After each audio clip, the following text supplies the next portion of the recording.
Here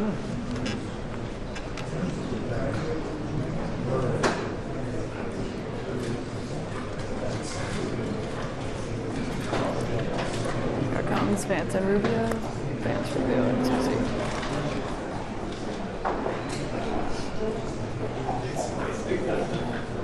Tucker Carlson. Tucker's to your right. You might want to get a shot. Well, he's right over there.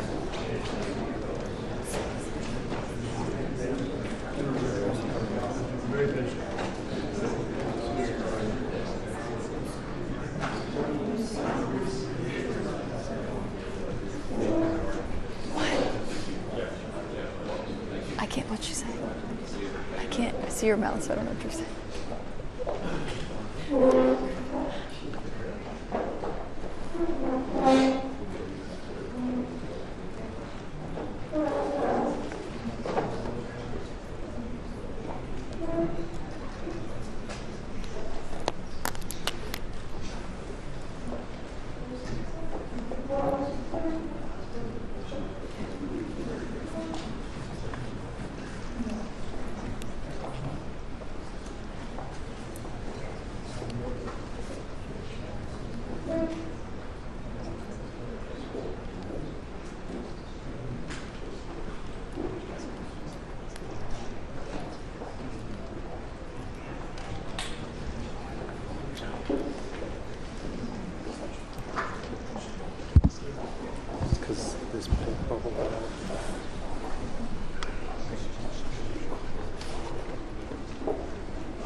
Ladies and gentlemen, the President of the United States, Donald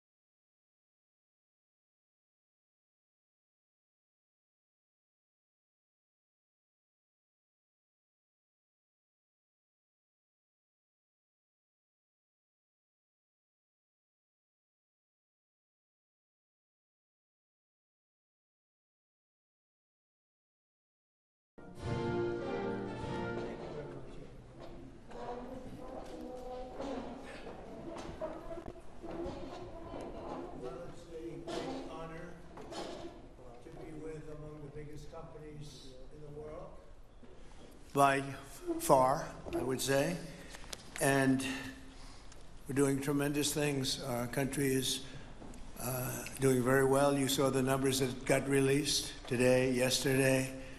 Deficits cut way, way, way back at levels that nobody's ever seen before, setting records.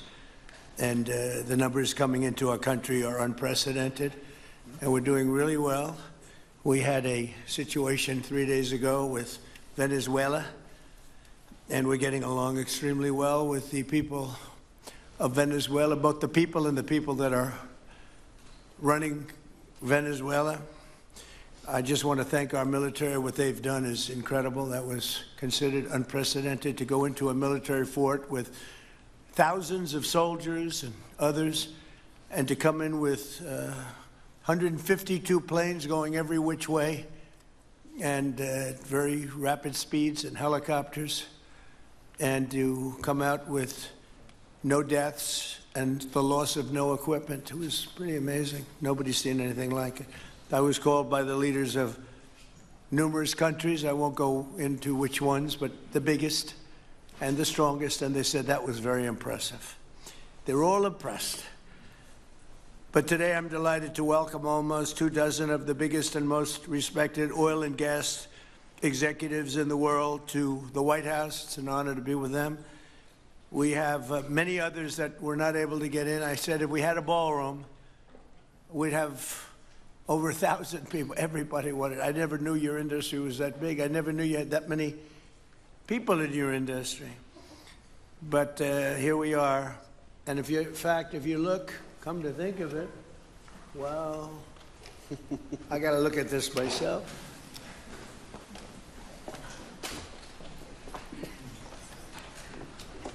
Wow. What a view. This is the door to the ballroom. Wow, what a job. Unusual time to look, but I figure we might as well do it. If the fake news would like to go back and take a look, you can, but you'll see a very big foundation that's moving. We're ahead of schedule in the ballroom and under budget. It's going to be, I don't think there'll be anything like it in the world, actually. I think it'll be the best. We went from, this is, as you know, our biggest room, which would seat 100 for dinner, maybe, if you're lucky, if you're nice and tight. And the ballroom will seat many. And it'll also take care of the inauguration with bulletproof glass, drone-proof ceilings, and everything else, unfortunately, that today you need. So we're going to discuss how these great American companies can help rapidly rebuild Venezuela's dilapidated oil industry and bring millions of barrels of oil production to benefit the United States, the people of Venezuela, and the entire world. And yesterday, the number is 30 million barrels. I can't even, is that a correct number? 30 million barrels. You hear that, Peter? Of oil was given to us by Venezuela. That's a lot of oil. It's about $4 billion worth, and it's on its way to the United States right now.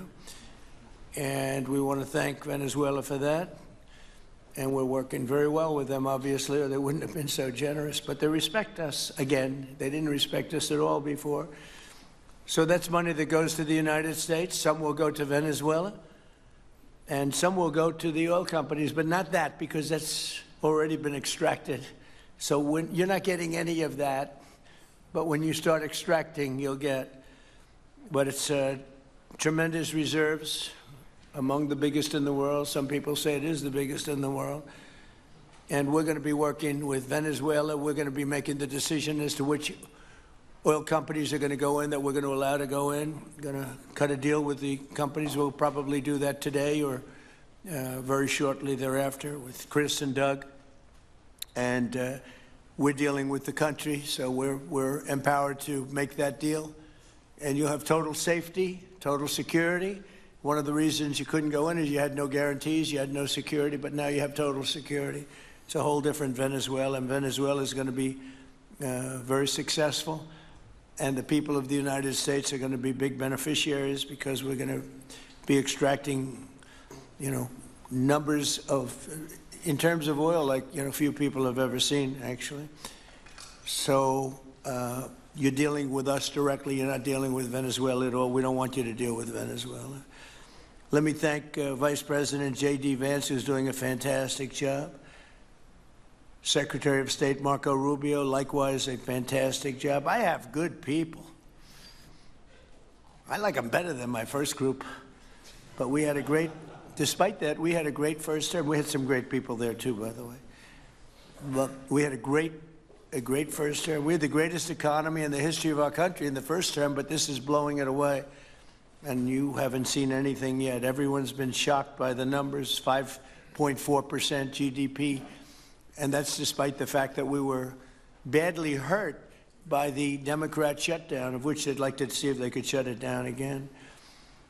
Secretary of the Interior, Doug Burgum, who's fantastic. Secretary of Energy, Chris Wright, recommended by Doug as being the greatest oil man anywhere in the world, because I wanted Doug for that job, energy, and Doug said, no, sir, there's a man named Chris Wright. I said, who the hell is Chris Wright?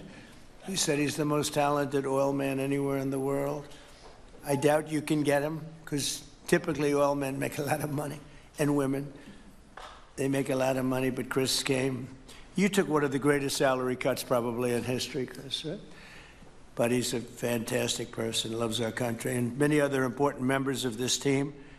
And I want to thank them for their efforts. As you know, last week, the United States Armed Forces performed one of the most spectacular military operations in American history, apprehending the outlaw dictator Nicolas Maduro for his crimes against the United States, crimes for which he has now been indicted and is in federal court awaiting trial.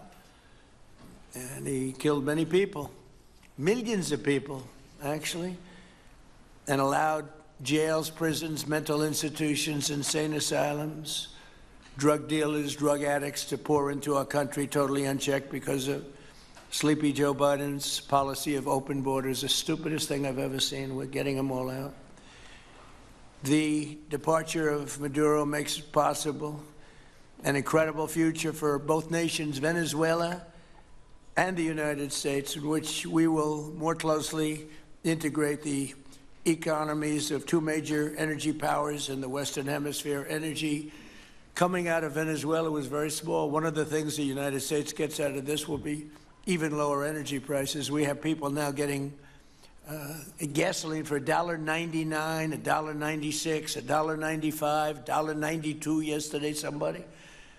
And it used to be $3.50, $4, $5 a gallon. Think of that, $1.99. Decades ago, the United States built Venezuela's oil industry at tremendous expense with American skill, technology, know-how, and dollars. But those assets were stolen from us, and we had presidents who did nothing about it. This president is much different than your other presidents. They did nothing about it. They stole it. Some of the people in this room were a little bit younger when that happened, but not that much younger. It wasn't that long ago. But they stole our assets like we were babies, and the United States did absolutely nothing about it. So now we're doing everything about it. Now we're doing 500% about it, but it's a long time after the act took place. So they stole from us, and it was taken by socialists and communists at the time, and Venezuela was going bad, really bad. And as much oil as they have, they're producing almost nothing, which is just a system. So we're really, if you look at it, we're taking back what was taken from us. They took our oil industry. We built that entire oil industry. Started a long time ago, but they took it, and they were very ungracious to this country. But now they're being very nice. American companies will have the opportunity to rebuild Venezuela's rotting energy infrastructure and eventually increase oil production to levels never, ever seen before.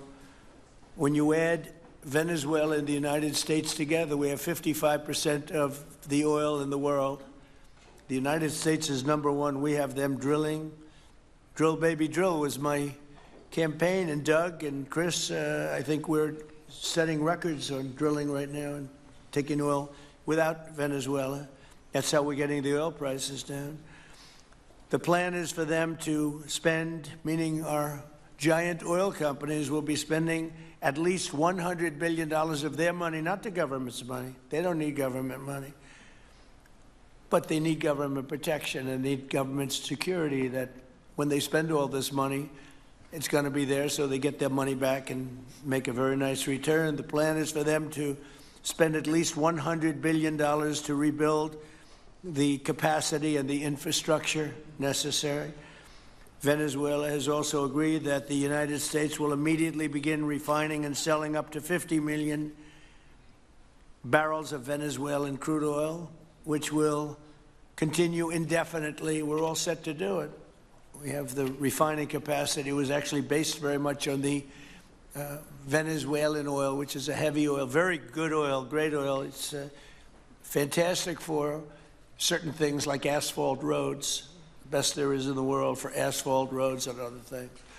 All of the companies here today are going to be treasured partners in bringing the nation of Venezuela back to life, restoring its economy, and generating great wealth for their companies and for their people, and also great wealth for the American people, and tremendous wealth for the companies that are going in. The companies that are going in, and if you don't want to go in, just let me know, because I got 25 people that aren't here today that are willing to take your place. So I just want to thank, these are people that I either know or I know of by reading lots of business magazines and journals and papers. These are the greatest oil people anywhere in the world. Harold Hamm, I see, is here. Harold, you know, there's a story about Harold Hamm that he can look at a piece of land, put a straw into the land, and oil pours out. Is that true about you? Whereas some of you guys have to invest hundreds of millions of dollars to find that oil. So we can't let that story be true. But they say Harold puts a straw into the land, and oil comes gushing out. So you're not a big R&D person, are you, huh? He's called instinct for oil. Now, he's got other problems, but we won't talk about those problems. But he's been a great supporter of mine for a long time, haven't you, Harold? So congratulations. But we have, and I think Harold would agree, we have the greatest oil men and women anywhere in the world sitting in this room right now. And we have a lot of people that will be back to see us sometime next week. We're going to have another meeting for another group. But we're going to do this very quickly. We can have this done almost immediately. So I'd like to thank you all for being here. I'd like to invite Vice President Vance to say a few words, followed by Secretaries Rubio, Burgum, and Wright. And then we'll have a few words from representatives that are here and to discuss their ideas, a couple of them. We have Chevron, which has been, where's Chevron? Where are you? Yeah, far right. No, I thought you'd have a better location. You were the only one that was there for all that. I used to call you and say, what the hell is going on with Venezuela? He stuck it out. I don't know if you made money or not, but you stuck it out. They got to give you a lot of credit for that. Mark Nelson, thank you very much. Exxon CEO Darren Woods. Darren, thank you very much. How's Exxon doing? Okay? They'll do a lot better now, won't they, huh? Exxon's been amazing. It's been an amazing company. And ConocoPhillips CEO Ryan Lance, thank you very much. So you guys could say something, and then we'll take some questions from the press. And if anybody else would like to speak, we'll have you speak. We have all the time in the world. This is a big subject. This is massive wealth, and more importantly than massive wealth, it leads to lower taxes and a lot of jobs for Americans and for Venezuelans, but for Americans in this case. And I just, again, appreciate you all being here. And I'd like to ask J.D. to say a few words, please. Thank you. Thank you, Mr. President. And thanks to everybody for being here. You know, as a Marine Corps veteran for my entire lifetime, presidents, and let's be honest, they were Democrats and Republicans, would send the American military to far-off places. They would get us involved in these endless quagmires. They would lose hundreds or thousands of American lives, and the American people would get nothing out of these misadventures. And now you have an American president who's empowered the American military to stop the flow of drugs into our country and to ensure that we, as opposed to our adversaries, control one of the great energy reserves that exist anywhere in the entire world. And he did it without losing a single American life in the process. It was an amazing operation. It's going to make our country richer. It's going to make our country more powerful. It's going to make our country safer. And it's going to lead to the decline, the further decline of drug overdose deaths in the United States of America. An amazing thing, and I'm happy to be here to talk about how we can make it an even bigger and better operation for the American people. Thank you, sir. Thank you very much. Marco? Thank you, Mr. President. And I think this is a reminder that everything this president does, everything President Trump does, is with the American people in mind. It was not in the national interest or national security of the United States and of our people to have in our own hemisphere a country, not just with vast energy reserves, but controlled by an indicted narco-trafficker who flooded our country with illegal immigration, including drug gang members, openly cooperated with drug gangs, and by the way, stole the wealth of that country to fund a repressive regime and also benefit adversaries such as Iran. All of that is now changing. As part of this process, the first phase, of course, is the phase we're in now, which is the stabilization phase. We did not want to see destabilization in the country. We're working very cooperatively with the interim authorities there to provide a market for the sale of the wealth of Venezuela in such a way that benefits the people, both of the United States, but also the people of Venezuela. And as a reminder to everyone, the President announced this just 2 days ago, every penny, everything they buy with the money that they're making from the oil now, Mr. President, will be bought from America. And that includes everything from equipment for the oil industry to food to medicine and everything in between. The second will be a phase of recovery, and then some of these phases will interlap, and that is to have a normal economy again where the money goes to the benefit of people, not the benefit of our adversaries or the benefit of elements in that country and around the world that are against our interests, at the same time as a process of reconciliation has to happen internally among the different sectors of society and politics and the like. And finally, the third phase, which is the most important of the three, is when the country fully transitions into a normal country that we have strong economic and diplomatic and relations with, that is friendly towards the United States, that's not a foothold for our adversaries, that serves our interests, but also the interests of the people. It'll be a country that is wealthy, a country that is prosperous for the people, not for a handful of criminals, but also a country that is supportive of our interests in the region and throughout the world. And we thank you, Mr. President, and the team you've assembled that have brought us to this point. A lot of work remains, important work, but this is historic. Okay. Thank you very much. Doug? Well, Mr. President, I want to thank you for your leadership, not just as President, but as Commander-in-Chief. The boldness, the execution, the breathtakingly precise work that you've delivered both in Iran back in June and here has changed the field for the whole world. And you always ran about the idea of peace and prosperity. And in Venezuela, as you know, this was a playground for every bad actor in the world. We had Russians, Iran, terror groups, all of them profiting from this criminal organization that was pretending to run the country. That makes America safer. You've secured the border, we're stopping the flow of drugs, and now with the normalization of relationships on an economic basis, it's going to mean tremendously for the prosperity of the American people.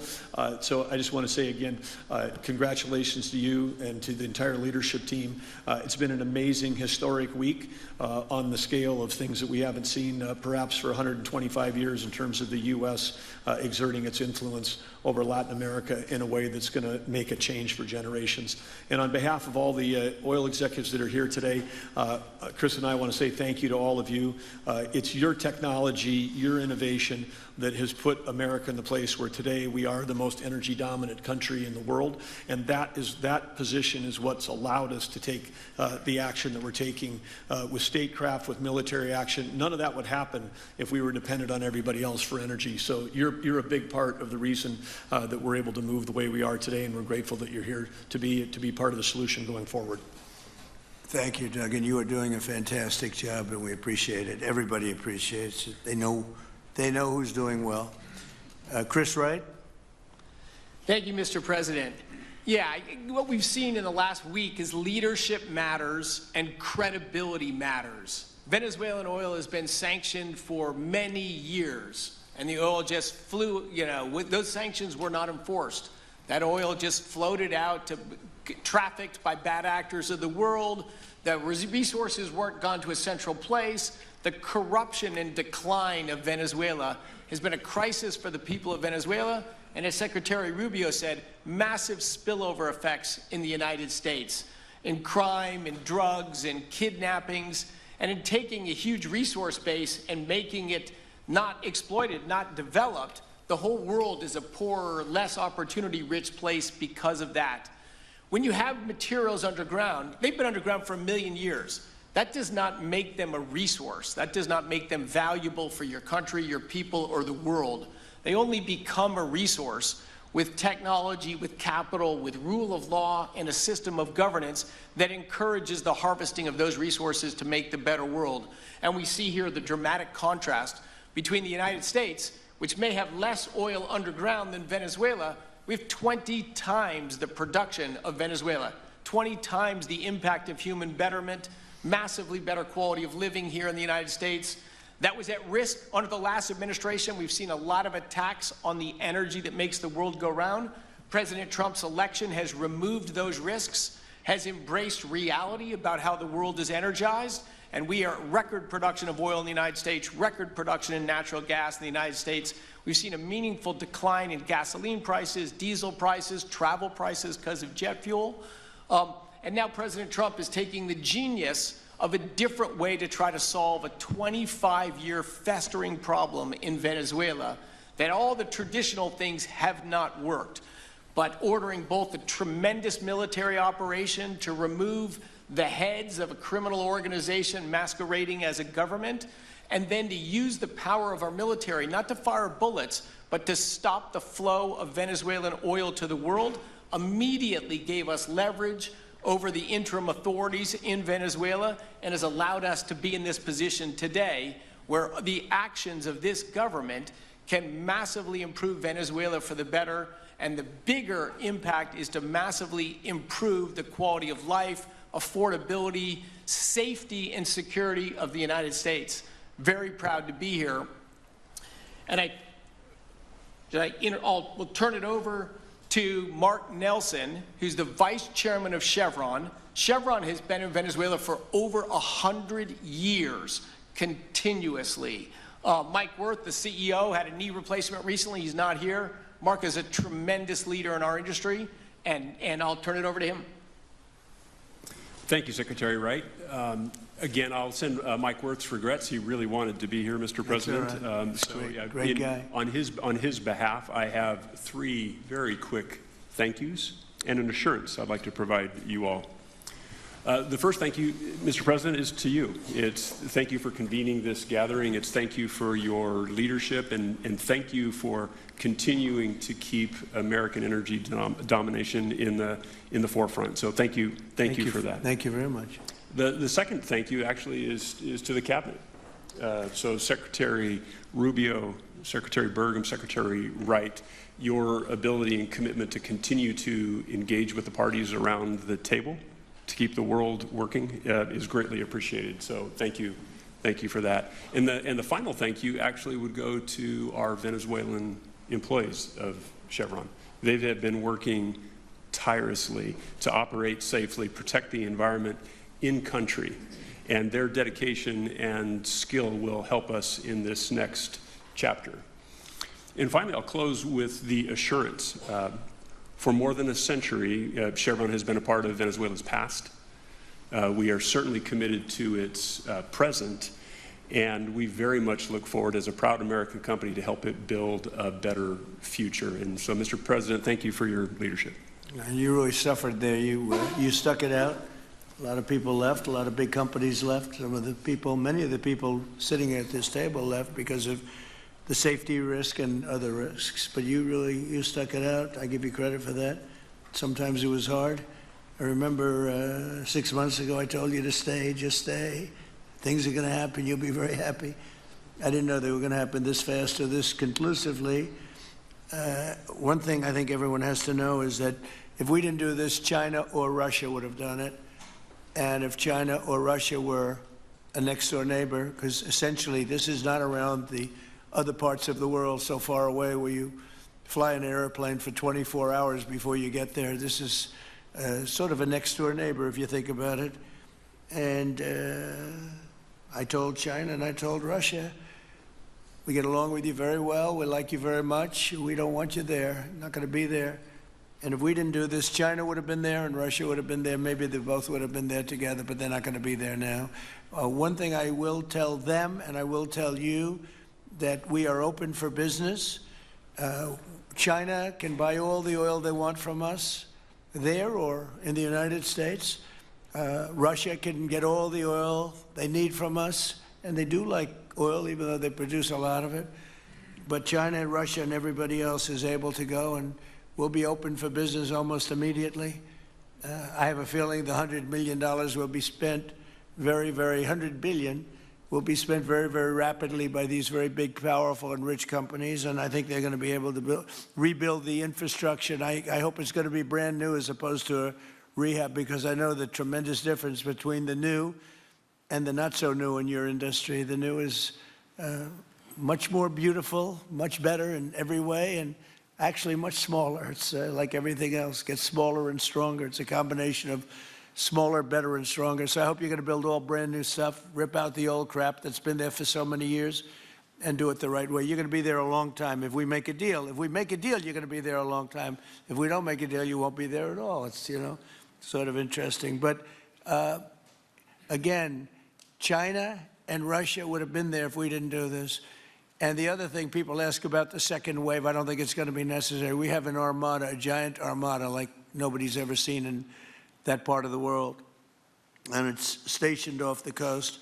And we are getting along so well with the people that are involved and representing Venezuela that I don't think we're going to have any I don't think it's going to be necessary to do the second wave. We were planning on a second wave, but the first wave was so powerful and so good and so strong.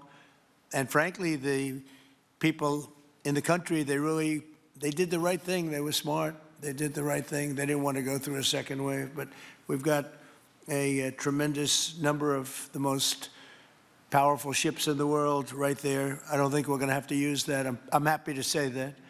I don't think we're going to have to use that at all. If I could ask Chevron, you did a great job. I want to thank you. And ExxonMobil, if you would say a few words, and then followed by Conoco, great companies, massive companies, great companies. Exxon, please.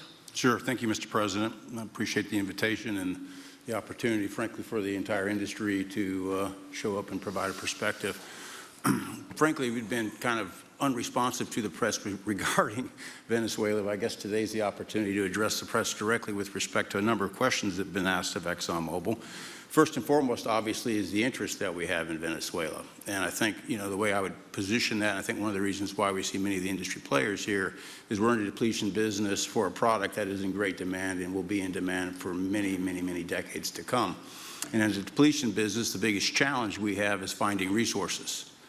There's an opportunity in Venezuela with all the resources there is we don't have that challenge of finding, we have the challenge of developing those resources. So I think it's in the best interest of these companies and frankly society as a whole for the industry to be interested in understanding what the opportunity here represents.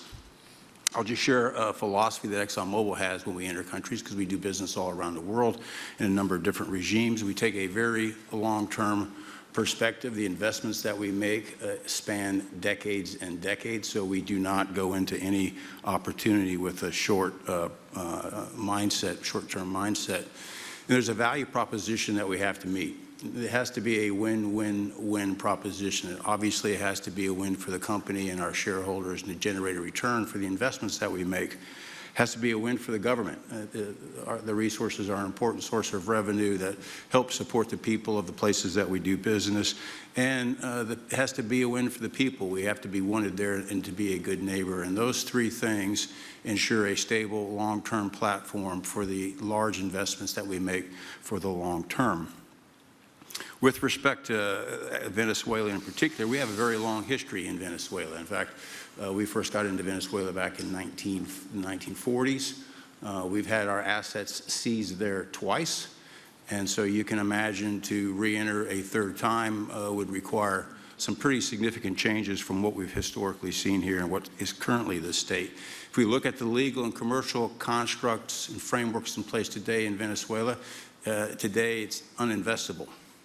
And so significant changes have to be made to those commercial frameworks, the legal system. There has to be durable investment protections, and there has to be a change to the hydrocarbon laws in the country. We're confident that with this administration and President Trump working hand in hand with the Venezuelan government, that those changes can be put in place. And with respect to the Venezuelan government, that perspective we don't have a view on. We haven't talked to the Venezuelan government, and obviously we have yet to assess the people's perspective with respect to ExxonMobil entering the country. In the short term, there are things that can be done while these longer-term issues are being worked. For us, we haven't been in the country for almost 20 years. We think it's absolutely critical in the short term that we get a technical team in place to assess the current state of the industry and the assets, to understand what would be involved to help the people of Venezuela get production back on the market. With the invitation of the Venezuelan government and with appropriate security guarantees, we are ready to put a team on the ground there.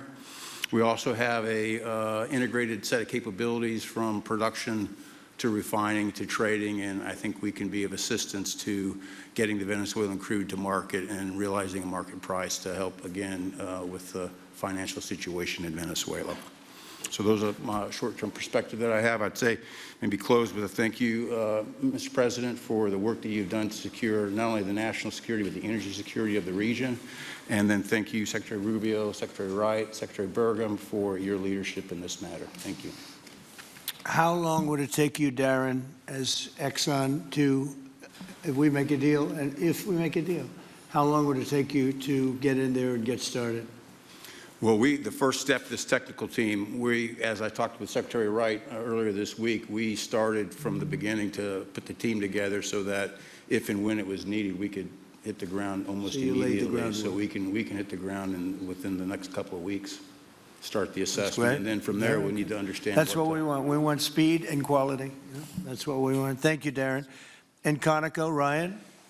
Thank you, Mr. President. Appreciate the opportunity to be here, too, and you've assembled a great team. And our congratulations as well for removing one of the terrible people in the world and bringing them to justice. It was quite amazing. I think you've given hope to the people of Venezuela again, which I think is quite remarkable. And we've been on the other end of that despot regime a long time. Our assets were expropriated. I had a little bit more hair when that happened. And you know, I think we're the largest non-sovereign credit holder in Venezuela today. So we're in a bit of a different situation, but I think your big and bold idea to use energy commerce instead of conflict is something that could make a real big difference in Venezuela. And our company certainly stands ready to help in that endeavor. Encourage you to continue to think bigger and even bolder, and we've had some discussions with your energy team about that as well. As we think about the other people that need to be in this room and in this discussion are the banks, and including probably the Exim Bank, as we think about how the debt needs to be restructured and the financing to deliver the billions of dollars that are required to restore their energy infrastructure. And I think as we think that big and bold, we need to be also thinking about even restructuring the entire Venezuelan energy system, including PDVSA.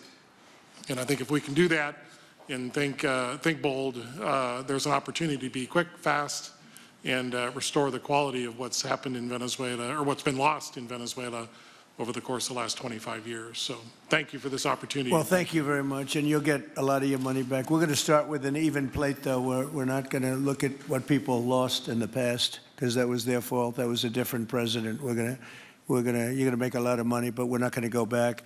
You left a lot of money behind, I guess, huh? What number? 12 billion. How much? 12 billion?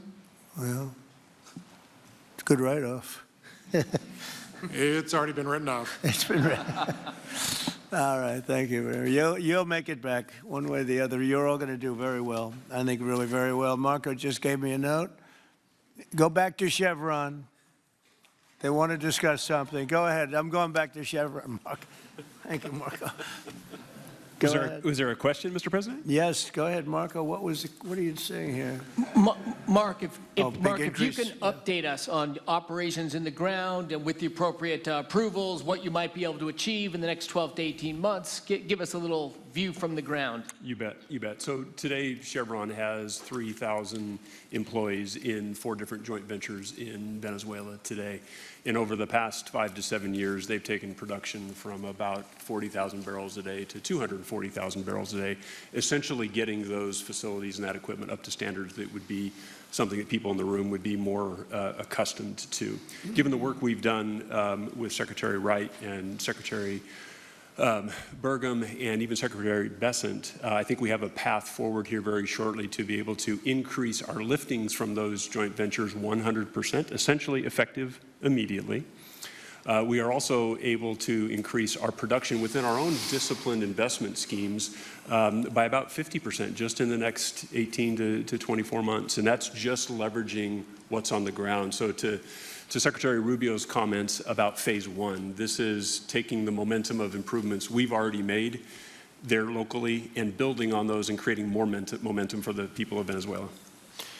Do you think you have an advantage being there? You've been there by the skin of your teeth. It's been tough for you to be there. But do you think you have an advantage over the other people in this room by the fact that you are there?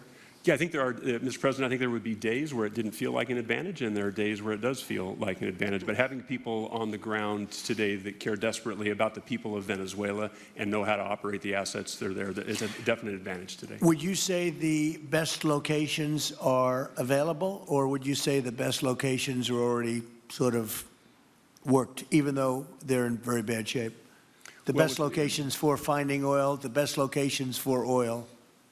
There are more opportunities than not, Mr. President. With 300 billion barrels of reserves and resources in country, there are lots of opportunities for many companies. Will you be building new, or will you be using the old infrastructure that you have? Yeah, today it's a little bit of a mix, but today it's mostly us taking the equipment of today, getting it to the standards that we are accustomed to your comments about making it how it should be today. Most of the investments that we've been making are about getting it up to our standards. Well, I think you're going to make an investment, but you're going to get your money back very quickly, and that's part of our thing. We're going to have you get your money back fast, and then you'll give a lot to Venezuela and to the United States after that. Okay, so you'll be in good shape. Could I ask Harold Hamm to say a few words? He's been a friend of mine for a long time. Very amazing man, actually, amazing energy person. Well, thank you, Mr. President. It's good to be here with so many dignified people. And this effort particularly, and thank you for your effort for what you've done here, taking this despot out of that area. And the world dealt with him way too long. Certainly our industry knows that this is a real jewel that can be developed for the people of Venezuela, and also benefit the world. And like Secretary Wright said, it has not been done. That's not been done in the past, and they had a good chance at it. Brought someone in that totally took it down, as everybody knows here, and that was Chavez, and we know what happened to him finally. But you know that ruined the industry in Venezuela, and all of us know how that happened, ended very well, very wrongly. So anyway, we're glad to see what's happened here, and look forward for the opportunity for a lot of people in this room, but also for America and the country itself. Are you going to be involved in going in? Because, you know, he's in North Dakota and he's in Oklahoma and some incredible places. It's a little bit different, but there's no doubt about you won't have to worry about the straw too much here. You can just go at it. Are you going to be one of the participants? Well, certainly, you know, I'm an oil finder, like you said. You know, Barry Spitzer, you know, told that story. The coach. And he's kind of exaggerated a little bit. It doesn't come out quite that easily usually. But anyway, great story. I love it. And I love Barry. Barry's the one that told me this. Yeah, he's a champion, you know, in a lot of ways. So love that story. Certainly, it excites me as an explorationist. You know, everybody has that in their blood, and you know, it is a very exciting country and a lot of reserves. And so it's got its challenges, and the industry knows how to handle that. And like Darren said, you know, you go in with your eyes open and do the best you can with the team you got. So well, you're going to have something that they never had really here is tremendous security. You're going to be very secure, very safe, physically safe in addition to financially safe. So it's good to see you, Harold. Thank you very much. Does anybody have anything to say before we get to the press? What does Cuba have to do to avoid the same fate as Venezuela? What does Cuba have to do? Well, Cuba's in bad shape. Cuba relied on Venezuela for oil and for money. And nobody really knows what's going to happen with Cuba. They're doing very poorly. They're really third world all the way. And we have a lot of great Cuban Americans. And I would say Marco fits very solidly into that category. And I might ask you to say a few words about, we were discussing it before, Cuba is a very different, they don't have energy, they don't have oil, but they would live off of the oil from Venezuela. And what they do have is very strong people and very powerful people militarily, and they would protect the people running Venezuela, and they would take in a lot of money from Venezuela. Now they don't have that. They won't be taking in any money. So, Marco, what do you think? Well, I mean, the fundamental problem in Cuba is that it's run by incompetent people that don't know what an economy looks like, much less a functioning one. They've made a choice, and that is they would rather have political control over the people than they would have an economy that functions. And they've gotten away with it for 60-something years because they've had donors, the Soviet Union, and now most recently Venezuela. But that's now gone. So the people in control in Cuba have a choice to make. They can either have a real country with a real economy where their people can prosper, or they can continue with their failing dictatorship that's going to lead to systemic and societal collapse. So it's a very stark and dramatic choice, and it's one we hope to make the right one. We don't have an interest in a destabilized Cuba, but that would be their fault because they refuse to allow the people of Cuba to have either economic or political freedom for that matter. And you have a lot of people in this country that want to go back to Cuba and help Cuba. A lot of people have left, they came in penniless, they didn't have anything, and they've become very rich people in our country, and they want to very much go back and help Cuba. So that's something that Cuba has that a lot of other places don't have. Peter? President Trump, thank you. I do want to ask you about Minnesota, but first, just more on topic. President Zelensky said that he was watching with the rest of the world as you made this order to go and capture Nicolas Maduro. And he said, if that's how it works with dictators, then the United States knows what to do next. Sounds like he wants you to go and capture Vladimir Putin. Would you ever order a mission to go and capture Vladimir Putin? Well, I don't think it's going to be necessary. I think we're going to have I've always had a great relationship with him. I'm very disappointed. I settled 8 wars. I thought this would be in the middle of the pack or maybe one of the easier ones. And I don't know if you know, Peter, the last month, they lost 31,000 people, many of them Russian soldiers, and the Russian economy is doing poorly. I think we're going to end up getting it settled. I wish we could have done it quicker because a lot of people are dying, and mostly soldiers. They get hit in Kiev and they get hit a little bit here and there, and people are dying there too. But largely, it's the soldier population. When you have 30,000, 31,000 soldiers dying in a period of a month, 27,000 the month before, 26,000 the month before that. That's bad stuff. So, as you know, President Biden gave $350 billion to Ukraine to fight, and we would never get that back, although I did make a rare earth deal to get it back, so we will be getting it back, but shouldn't have done that. It was a bad thing to do. I will say that right now, because I was able to get NATO to up GDP from 2% to 5%, NATO's got a lot of money, and they're paying for everything. We're not losing any money. We're making a lot of money, I guess, if you think of it, because we're selling them military equipment. They're probably giving it to Ukraine. But we're selling them to NATO military equipment. We're getting full price and all of that. But that's not a big deal to me. What is a big deal is stopping a war where 30,000 people are being killed every single month. The vice president yesterday suggested that Renee Good, who was killed by this ICE officer, was part of a broad left-wing network. What has your team told you about this broad left-wing network? Who is in charge of it? Who's part of it? What's it called? Well, I haven't seen the vice president's statement, but he's generally very accurate. I hate to say. Look, I watched that yesterday, and there were a lot of different forms to it. But there was a woman screaming, shame, shame, shame, shame. She was a agitator, probably a paid agitator, but in my opinion, she was an agitator, a very high-level agitator, so professional. She wouldn't stop screaming.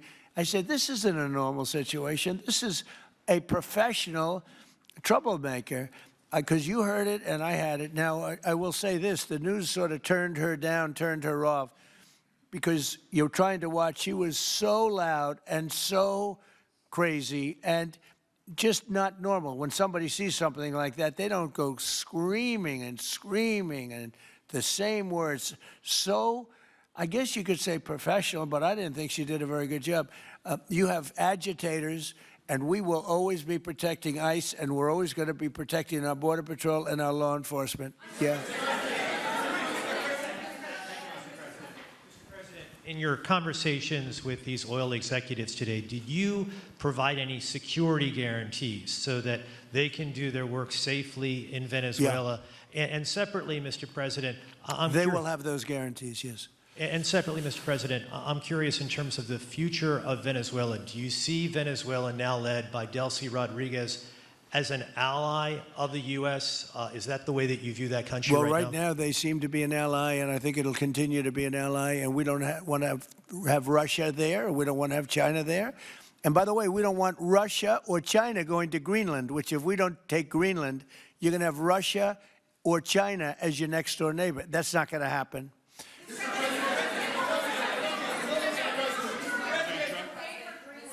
The white. Mr. White President, top. thank you. You just said that these companies would have security guarantees if they go in on the ground in Venezuela. They will have.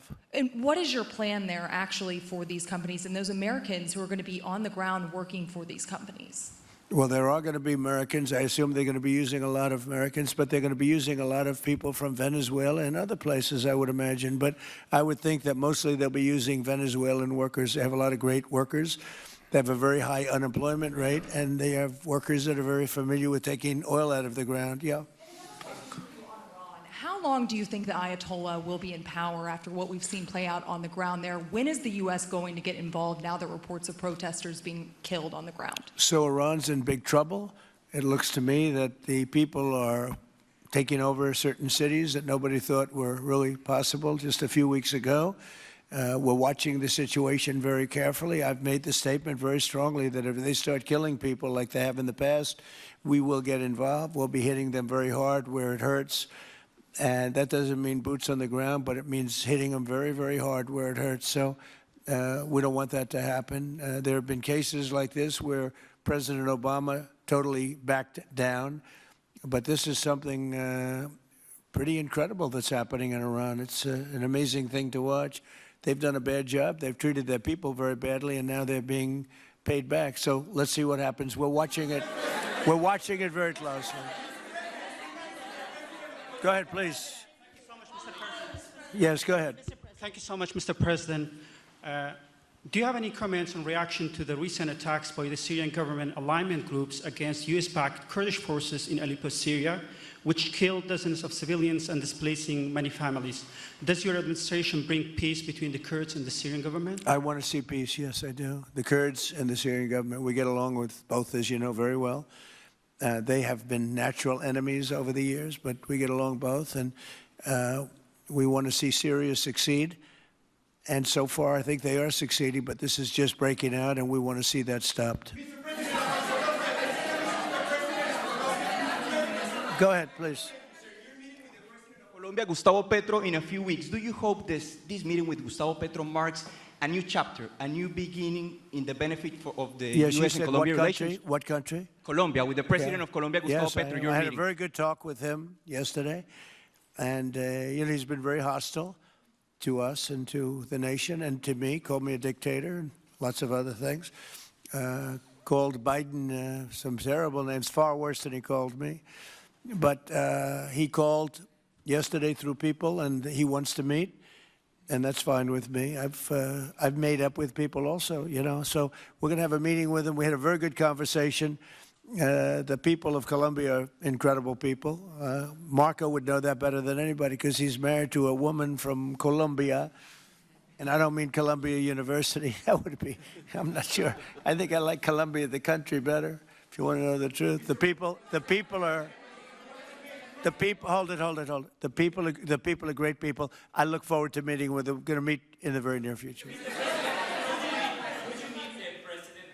President of Venezuela here in the White House. Would you greet her to discuss the fate of the oil? Yeah, well, I'm going to meet a lot of people, and we're going to meet, we meet a lot of people. When you end 8 wars, you get to know a lot of people, and I think it's very important. As an example, we have over $18 trillion, think of that, $18 trillion coming into our country.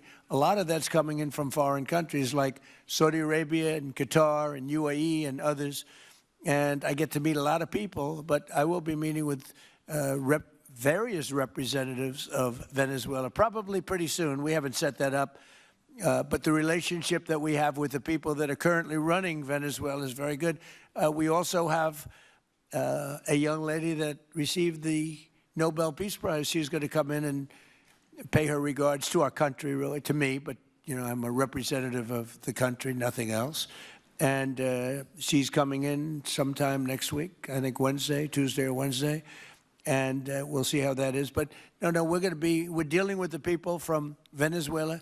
We're dealing with them very well. I think they've been very smart in the way they've dealt with us, frankly, because that whole place could have been obliterated with one more strike, and we didn't want to do that.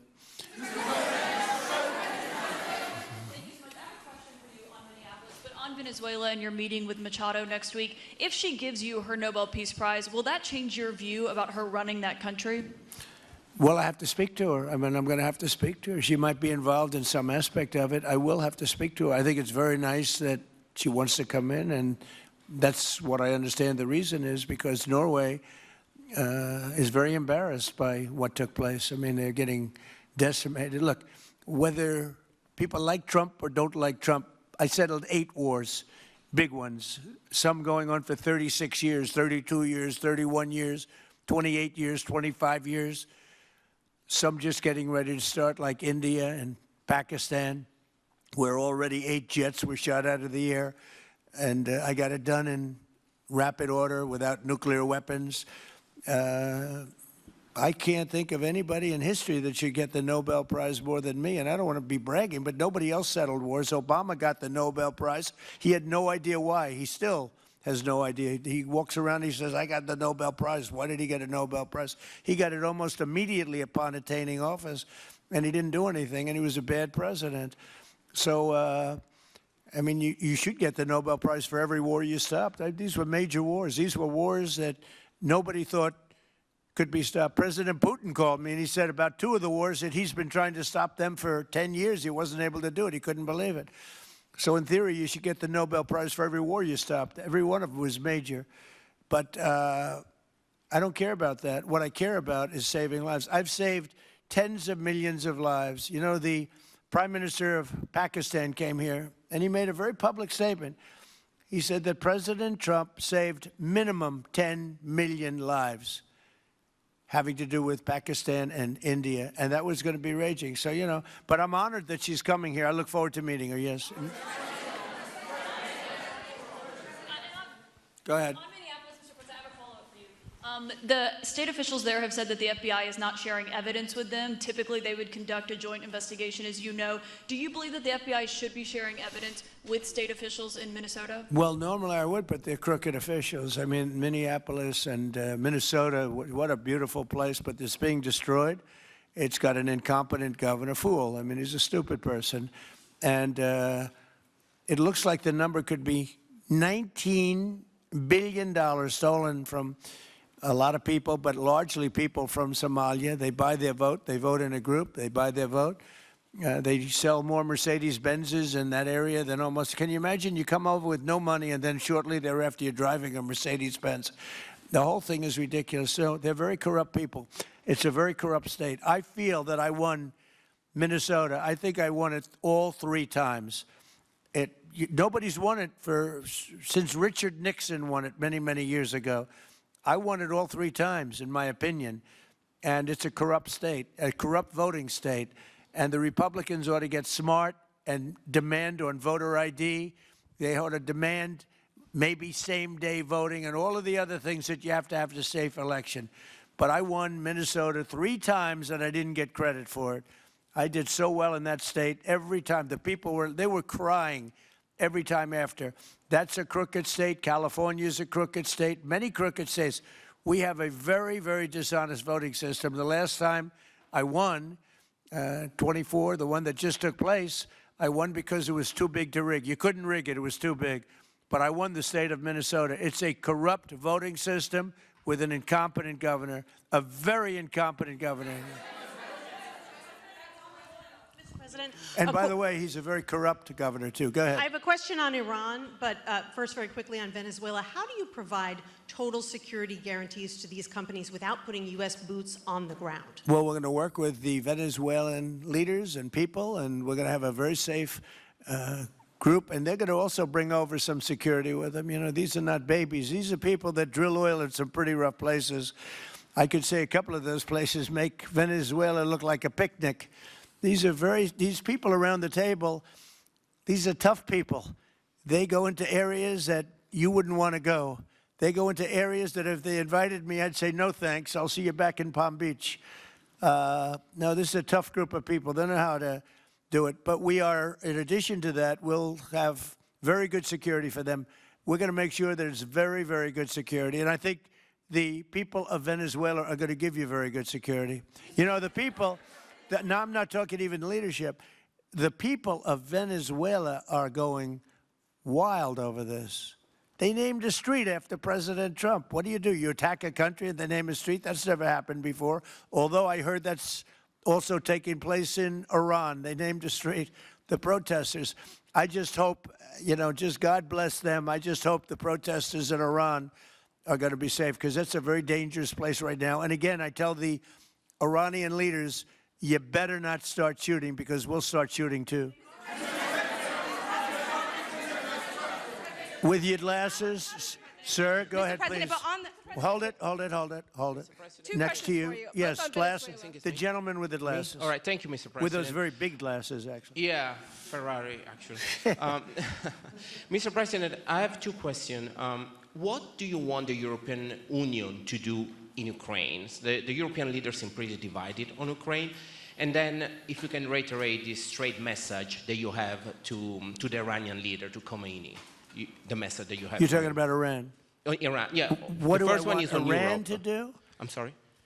Where are you from? Italy. Oh, nice place. Yeah.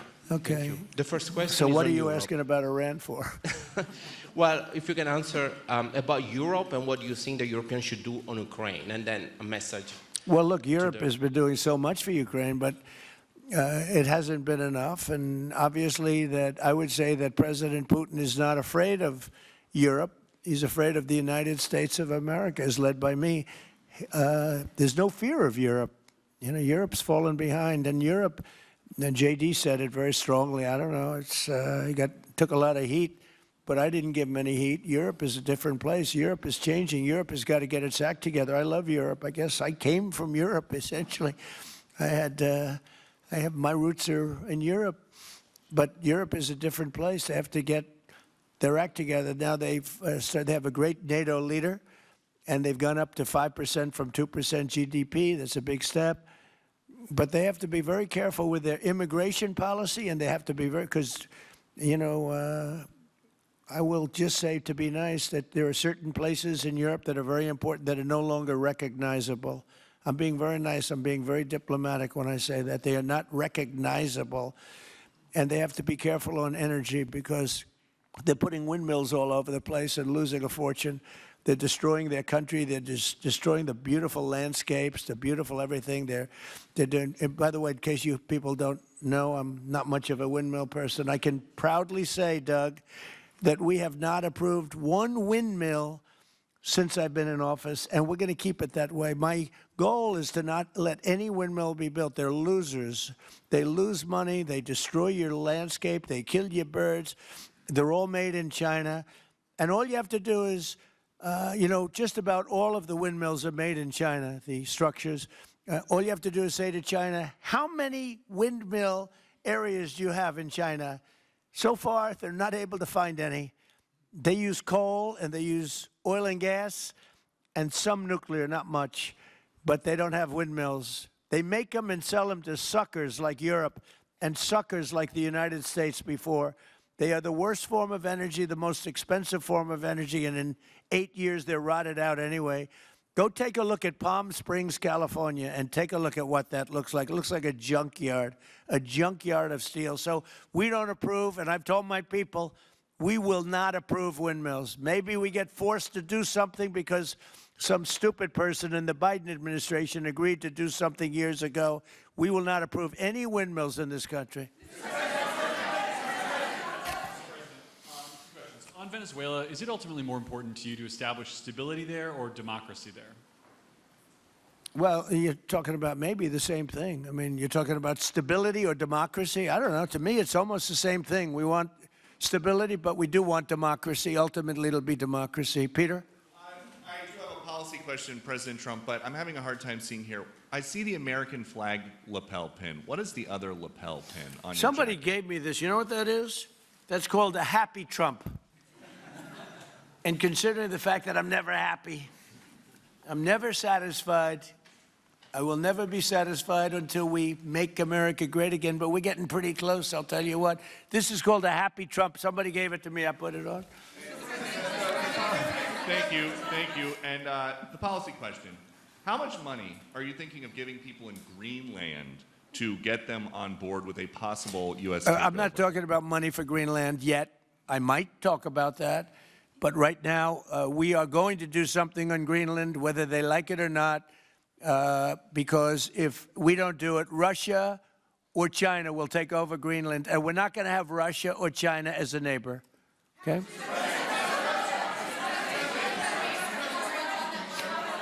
I would like to make a deal, you know, the easy way, but if we don't do it the easy way, we're going to do it the hard way. And I'm a man, and by the way, I'm a fan of Denmark too, I have to tell you, and you know, they've been very nice to me. I'm a big fan, but you know, the fact that they had a boat land there 500 years ago doesn't mean that they own the land. I'm sure we had lots of boats go there also. But we need that because if you take a look outside of Greenland right now, there are Russian destroyers, there are Chinese destroyers and bigger, there are Russian submarines all over the place.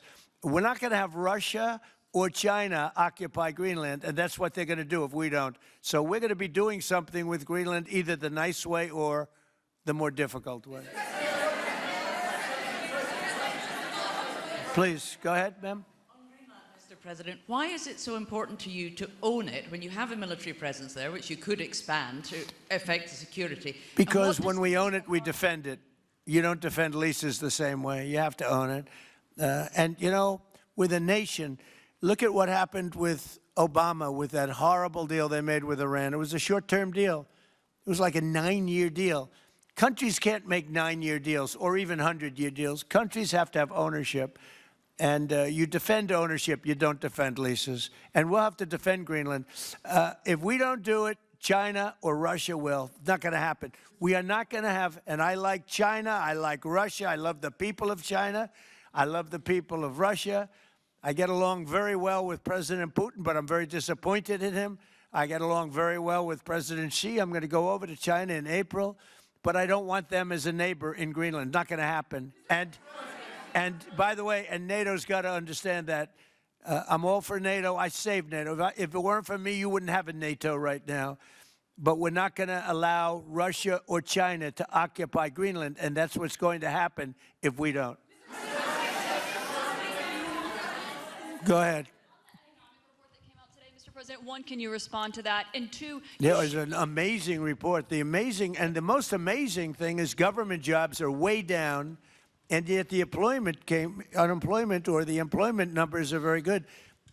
We've gotten rid of tremendous numbers of federal government jobs. Nobody's ever seen anything like it. And yet the employment numbers are very good. They're really getting better. But now we have all those people to work in the private sector for a lot more money. I think that's one of the very big things. The other thing is at 5.4%.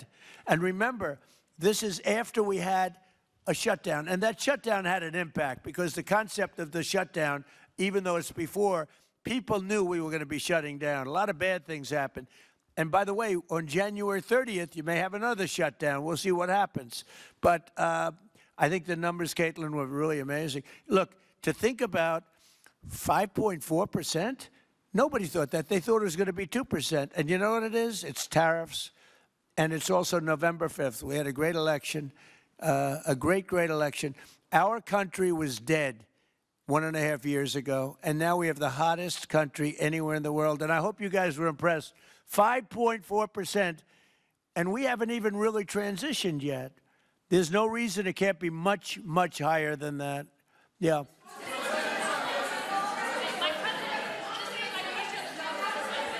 first off, can you respond to the manufacturing Let's number? give CNN a chance. You know, they've been fighting so hard to get back into the mainstream. Mr. President, you posted some numbers actually on Truth Social last night. People saying you posted the job data early when you're not supposed to obviously share it till the next morning. Did you do that on purpose? No, I don't know. If they posted them, I said post them whenever you get a chance. I don't know. They gave me some numbers. When people give me things, I post them. But the numbers are amazing. Yeah, please. How does the administration plan to distribute the money from the Venezuela oil sales? Is it, obviously you say it's going to go into these controlled accounts. Yeah. Would it go back to Venezuela in a Yeah. direct payment? Is it going through these goods? How do you plan to do that? Well, And we then I have want to a second make sure question. that Venezuela can survive. You know, Venezuela needs money, and we're going to make sure that they get money, and we're going to get money, and the oil companies are going to make something for the work they do, and they're going to get back their money. We're devising a formula, but it won't be so much of a formula. It's going to be what they need. We're going to take care of what they need. There'll be plenty left over. We're going to have a lot of money left over. And the money left over is going to the United States of America, and the oil companies are going to be very happy. Yeah, please. Thank you, Mr. Would the administration offer a backstop to these oil companies for like financial guarantees, some sort of backstop, if the country did destabilize again? That's a very interesting question. Using the word backstop, I haven't heard that word in a long time. That was at the Wharton School of Finance I last heard. That's a good term. We ought to use it more often. I hope I don't have to give a backstop. I'm just, look, these are very smart people, the smartest people. They're not only in oil and business. These are the biggest companies in the world sitting around this table. They know the risks. I mean, there are risks. We're going to help them out. We're going to make it real easy. They're going to be there for a long time. We're going to be there together for a long, long time. And they're going to be taking the oil, and they're going to be bringing oil prices down. They're going to make a lot of money. They're going to get their money back. They're going to be safe. The people of Venezuela are going to be big beneficiaries, and the United States of America is going to be a big beneficiary for what we've done. And you know, one other thing I might say, it's also very big for national security because, again, just like Greenland, we can't have China or Russia occupy Greenland. We can't have China or Russia occupy Venezuela. And if we didn't do what we did, China or Russia would have been in Venezuela. I think I can, where's Mr. Chevron? So let me ask you, they would have been there if we didn't do this. Do you agree with that? They certainly have a lot of economic interests in country. There's absolutely no argument about that. They were trying to be there. I mean, you know, we had a Russia, I guess sort of I call it a semi-Russian ship yesterday that we took over, and Russia decided not to defend that ship against us. It's a big movement. The ship was loaded up with oil, and we took the oil, and it came out of that port. But Russia would be there or China would be there, and we want them to be there for a different reason. We want them, do you people agree? In particular, China, they need a lot of oil. Russia doesn't need so much, but Russia was there anyway. But I assume you agree that China would like to be doing a lot of business there by buying oil, and I want to just tell President Xi and President Putin, but more so in this case President Xi, because they do need a lot of oil, and we are open for business in the United States, and we are open for business in Venezuela, right?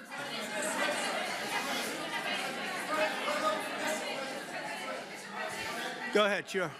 Mr. President, you know, what is your I could take questions from these people all day long.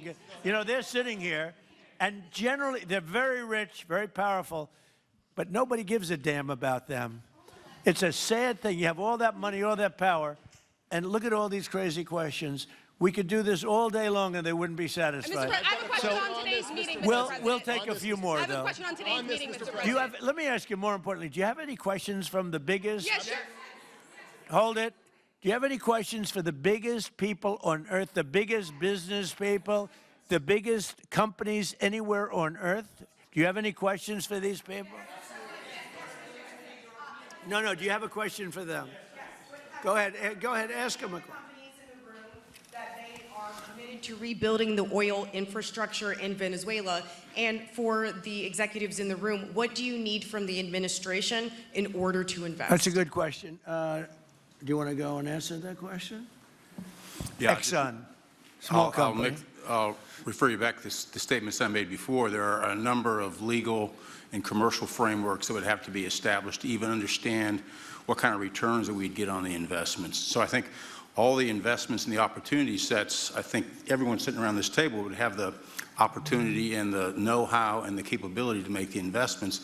The questions will ultimately be how durable are the protections from a financial standpoint, what do the returns look like, what are the commercial arrangements, the legal frameworks, all those things have to be put in place in order to make a decision to understand what your return would be over the next several decades that these $1 billion investments would be made on. You know, could I do this? Because we have, again, the biggest people on the planet Earth around this table, biggest companies in the world. I'd like to just ask them to introduce themselves. We'll start from this end and go around to here. And if you have anything to quickly say, we can do that. But you want to just start right over here? These two guys, we'll leave them out because they're with us. Please. Thank you, President Trump. John Addison at VTOL. We're here to ensure that you are going to be able to move all of this oil all around the world at the best price possible so that the influence that you have over the Venezuelans will ensure that you get what you want. Thank you. Thank you. Good point. Thank you, Mr. President. Brian Sheffield of Formentera. My grandfather, Hugh Sheffield, was president of ARCO, Venezuela. Right. Thank you for what you did. Do you like what we're doing? There's a lot of shale there, a lot of upside. He would be very happy looking down. He'd be very proud of you right now, right? Yes, sir. Good. Thank you. Mr. President, Luis Rodriguez. I'm probably the only Venezuelan American sitting on around this table. I want to personally thank you for the courage of your actions over the last couple of weeks. I think I speak, and I speak of Venezuela in general in saying there's optimism. You've brought optimism to the table, and if the conditions are met, the opportunity is absolutely immense. I agree with that. That's true. Thank you. Well said, too. It's immense. This is a tremendous opportunity. Thank you. Richard Holton from Trafigura. We're working with your administration, Mr. President, to bring that Venezuelan oil to the United States. Our first vessel should load in the next week. Great. Good job. Thank you. I think the reason that most of us are here and thinking about the future is because we trust you initially to set this program up that will work and guarantee that this can be done. And there's a huge investment that needs to be done. We've all agreed on that.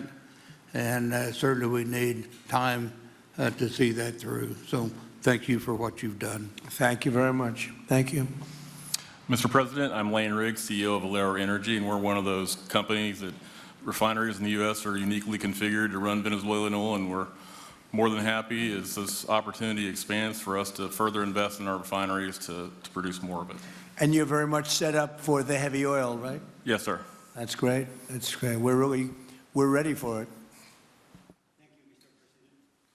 Thank you, Mr. President. Thank you for having us here. Thank you. And thank you for opening the door to a better Venezuela. We are a Spanish company, but we are fully committed to invest here in the States. We have invested over the last 15 years $21 billion in the American oil and gas industry, in Pennsylvania, in the Gulf of America, in Texas, and in Alaska, with the discovery of Pica that is going to have the first oil this quarter and is going to change, is going to reverse the declining history of that great state of Alaska. We are in Venezuela, Mr. President, with our partners of ENI. We produce the gas that guarantees the stability of a half of the grid power in Venezuela. So we are committed with this stability, and on top of that, we are on the ground, we have people, we have facilities, we have technical capabilities, and I take your point, Mr. President. We are ready to invest more in Venezuela. Today, we are producing 45,000 barrels a day gross of oil, and we are ready to multiply by 3 this figure in coming 2-3 years, investing hard in the country, following your recommendation, if you allow us, of course, and in the framework, commercial and legal framework that could allow this growth. So thank you, Mr. President. Thank you. Great job you've done. Thank you. Mr. President, thank you for having me. Matt Sheehy, I'm with Tallgrass Energy. We are an infrastructure business, so whether it's oil, gas, CO2, we move that around. So most of my customers are sitting around the table and happy to lend our expertise to what's going on in Venezuela to support the people. And obviously infrastructure is going to be critical to see it repaired. Thank you. Thank you. Mr. President, thank you. An honor to be here. Marianne Mannon, Marathon Petroleum. We are one of the largest U.S. refiners. On behalf of the men and women of Marathon Petroleum and of our industry, thank you and the administration for what you're doing for U.S. energy independence. We have the ability and the capability of our assets to process Venezuelan crude, and the people of Marathon Petroleum stand ready to do so. Do we need more refineries in our country? In the U.S., probably Yes. not. We have sufficient capacity. That's amazing. A lot of it was approved during my first term. We were getting you approvals that nobody could have gotten in Louisiana and other places, and they got built. Before that, it was a disaster. We didn't have the refineries. Now we do because of the first term. Please.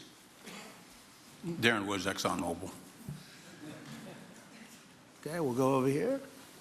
Thank you, Mr. President. Jeff Hildebrand, founder and chairman of Hillcorp Energy, one of the largest private energy companies in America. Who's bigger, you or Harold? We're close. Huh? We're close. Harold. Absolutely, Mr. Ham. But thank you for your great, tremendous leadership in protecting the interests in the Western Hemisphere. The message that you have sent to China and our enemies to stay out of our backyard is absolutely fantastic. So thank you. Thank you very much. And finally, Hillcorp is fully committed and ready to go to rebuilding the infrastructure in Venezuela. You'll go there? You'll be going? Yes. Good. That's good. You'll be very happy. Thank you very much. Thank you, Mr. President. Jeff Miller, CEO of Halliburton Company. We are the largest American oilfield services company. We're the second largest in the world. Been in business over 100 years. Started operations in Venezuela in 1938. Long time in Venezuela.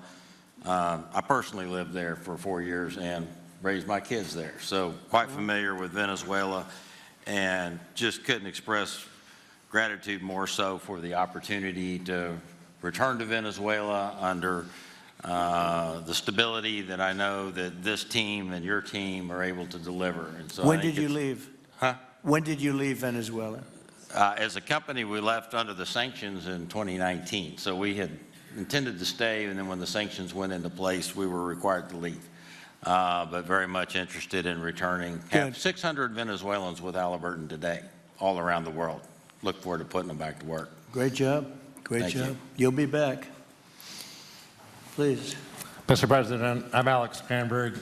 My company, Aspect Energy, is one of the leading American international wildcatters. We've found significant fields in Central and Are you South. a wildcatter? I'm a wildcatter. That's pretty cool, I'll tell you. I would have been a wildcatter, too, if I was in.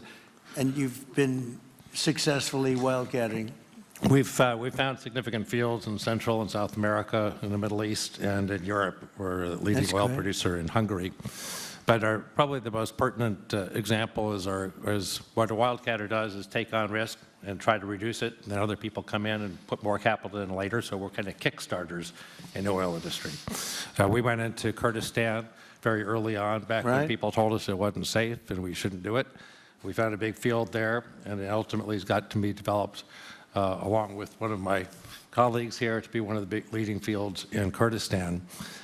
We think that Venezuela has a tremendous amount of opportunity. If you look at the reinvestment required, the investment required, people are talking about hundreds of billions of dollars. But if you put that in perspective, that's 1 million barrels a day for 15 years is $220 billion net cash flow. So what we really need to do is to be able to kickstart production and then reinvest and have the confidence to reinvest. And what you're doing by putting the United States in control of the cash flow coming out of the country, it gives companies like ours the confidence to say we can kickstart this production and then reinvest and reinvest. In Hungary, we've invested $1 billion in changing the trajectory of Hungarian oil production. And we were only able to do that not because we could write $1 billion check, we're a smaller company, but because we reinvest all the cash flow back into new production. Good. Mark Good Nelson, job. Mark Nelson with Chevron again. Thank you, Mr. President. I'm Claudio Scalzi in ICO, Italy. We started working in Venezuela in 1980. We have a lot of oil, but now just the gas is flowing because it's not under sanction. And as my colleague from Repsol said, we cover more than about 50% of the electricity in the country. So that is essential to avoid any kind of problem, social problem. We own about 4 billion barrels of reserves, so a huge amount in the Orinoco Belt and in central Venezuela. We have now in the country 500 people, most Venezuelan, and we are ready to invest. Clearly, we are ready to invest. We thank you for the big efforts and the efficiency of your action, and we are here. And we are here to work together with the U.S. We are also a big investor in the U.S. So I know that. we thank you again, and we are there. And we are also ready to join with American companies in our assets to develop and go faster with good investors and good know-how from the U.S. company. Yeah. Thank you. You've done a great job. Thank you very much. Mr. President Ross Perot, good to see you again. I'm chairman of Hillwood and HK Energy. I've been in the energy business 45 years, and we have been working with your team quite a bit. We have been in Kurdistan now for 19 years, along with Alex, and built a very good business. But now with your team, we're looking in Syria, we're now in Libya, and so we are very excited to look at Venezuela with you and your group, and look forward to continuing to build this great industry. Thank you very much. Thank you. Mr. President, thank you for having us here today. Wael Salwan from Shell. Of course, we have a huge presence here in the U.S., in the Gulf, as well as in Pennsylvania with the petrochemical facility, which I think we had the opportunity to host you at, as well as being one of the largest LNG off-takers of American LNG. We have been in Venezuela for a very long time. We actually drilled in 1914 the first well that discovered oil in Venezuela, and on the back of which the entire energy industry was established in Venezuela. When we left in the 1970s because of nationalization, we had 1 million barrels per day of production. But we have kept boots on the ground in Venezuela all this time, and we now have a few $1 billion worth of opportunities to invest in, subject to OFAC approval. So we are ready to go and looking forward to the investments in support of the Venezuelan people. That's great. Thank you very much. Thank you, Mr. President. Ben Marshall, the America's CEO for Vitol. Alongside Trafigura, we're very thankful to have worked with the government and the Venezuelans to be able to bring the crude oil to market at a market price as quickly as we can to help stabilize the country. Thank you. Thank you. Brian Lance, ConocoPhillips. I'll defer to my colleagues. Thank you, Mr. President. Olivier Lepoche, CEO of SLB, or formerly known as Schlumberger, the largest global oilfield services. We have been in Venezuela since 1930, and we still operate. We operate today on the ground with in support of Chevron. We have ability to scale. We have 1,100 Venezuelans in the company, 2,000 additional that are calling us to go back to country and to go back to work. We're able to mobilize in the last 18 months 2 rigs and deliver 50 wells with success. So we're here. We have knowledge of the subsurface like nobody else has. We have boots on the ground, capacity on the ground, $700 million of equipment value on the ground in Venezuela, ready to mobilize for all of our partners, customers. So we are ready to scale fast, and we really want to thank the administration, Secretary Wright, Secretary Bergen, for the effort they are supporting and giving us to be successful on behalf of the Venezuelan oil and gas industry. Thank you very much. Thank you very much. Well, check this out. They say the very best for last. And I don't have that sexy accent like this guy next to me here. Mr. President, my name's Bill Armstrong of Armstrong Oil and Gas. I'm a private independent guy. And in real estate, you were a wildcatter. So wear that motto proudly. But like you, I was my own guy. I don't have shareholders. I don't have private equity partners, but I've been drilling all over the place. In fact, I had the largest discovery in Alaska, biggest discovery in 50 years in our country. I now control 8 million acres adjacent to Venezuela, so I'm already heavily invested in the area. We share a 150-mile border with Venezuela in the countries of Aruba and Curacao, and we are ready to go to Venezuela. It is, in real estate terms, it is prime real estate, and it's kind of like West Palm about 50 years ago. Yeah. Very ripe. Yep, I agree with you. Thank you. Congratulations. Thank you. So I think what we're going to do is speak without the press to these gentlemen, see what kind of a deal we can make. We're going to get them involved. I'm going to ask Doug and Chris and some of the people that we have from the business standpoint representing our country to start talking about the confines of a deal. I have an idea what I want, what I think we should have. We have to get them to invest, and then we have to get their money back as quickly as we can, and then we can divvy it all up between Venezuela, the United States, and them. I think it's simple. I think the formula is simple. We start with a brand new plate, and it's going to be a tremendous success. I think it's going to be probably like few other things could ever be. You don't. There's so much. Venezuela's been really taken advantage of by a lot of people because they drill very little. I mean, as much as you hear they drill very, very little, very small percentage. But now that'll change, and it'll change very rapidly because these are the biggest people, and it'll change very rapidly. So if you don't mind, I'll ask the press to leave, and we will see what kind of a deal we're going to make with these geniuses. And I think